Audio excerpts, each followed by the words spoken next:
বক্তব্য। ধন্যবাদ। বিসমিল্লাহির রহমানির রহিম।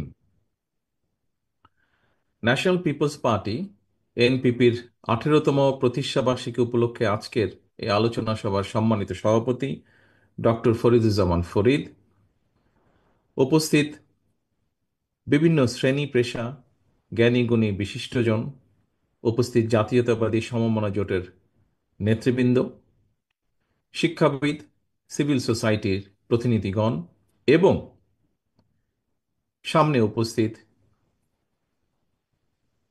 এনপিপি এবং সমমনা জোটের কর্মী সমর্থক নেতৃবৃন্দ, আসসালামু আলাইকুম। পতিত পরাজিত পলাতক স্বৈরাচারের আমলে রাষ্ট্র, রাজনীতি এবং গণতান্ত্রিক রাজনৈতিক দলগুলোকে নানা রকম দমন পীড়ন এবং ষড়যন্ত্র মোকাবেলা করতে হয়েছে। এনসিপিও সেই তালিকা থেকে কিন্তু বাদ যায়নি। দীর্ঘ 1.5 দশকেরও বেশি সময় ধরে দেশ এবং জনগণের উপর চাপিয়ে দেওয়া ফ্যাসিবাদী শাসন শোষণ মুক্ত বাংলাদেশ,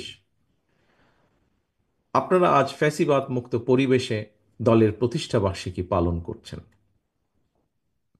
পতিত পরাজিত বিতাড়িত ফ্যাসিবাদ যাতে আর কোনো রূপে কোনো ক্রমেই ফিরতে না পারে, তার পুনরুত্থান ঘটতে না পারে, এই সময় সেটিই হোক বাংলাদেশের পক্ষের প্রত্যেকটি গণতন্ত্রের পক্ষের প্রত্যেকটি রাজনৈতিক দলের লক্ষ্য। প্রিয় উপস্থিতিবৃন্দ, ফ্যাসিবাদের পথ রুদ্ধ করে রাষ্ট্র, সরকার এবং রাজনীতির গুণগত পরিবর্তনের জন্য দরকার প্রয়োজনীয় সংস্কার। সময়ের প্রয়োজনে পুঁথিগত অর্থাৎ সাংবিধানিক কিংবা আইনগত সংস্কার এবং প্রায়োগিক সংস্কার, উভয় প্রকারই সংস্কারের বিকল্প নেই।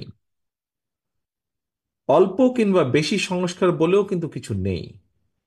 রাষ্ট্র ও রাজনীতির প্রয়োজনের সংস্কার একটি চলমান প্রক্রিয়া, ধারাবাহিক প্রক্রিয়া।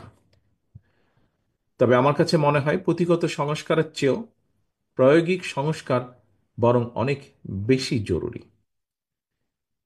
উপস্থিতিবৃন্দ, এই কথাটি বলার অর্থ হল আমাদের বর্তমান সংবিধানের 65(2) অনুচ্ছেদ লঙ্ঘন করে জনগণের ভোট ছাড়াই 2018, 2014 এবং 24 সালে নির্বাচনের নামে প্রহসন চালিয়ে যে কথিত সংসদ এবং সরকার প্রতিষ্ঠিত করেছিল, সংবিধানে জনগণের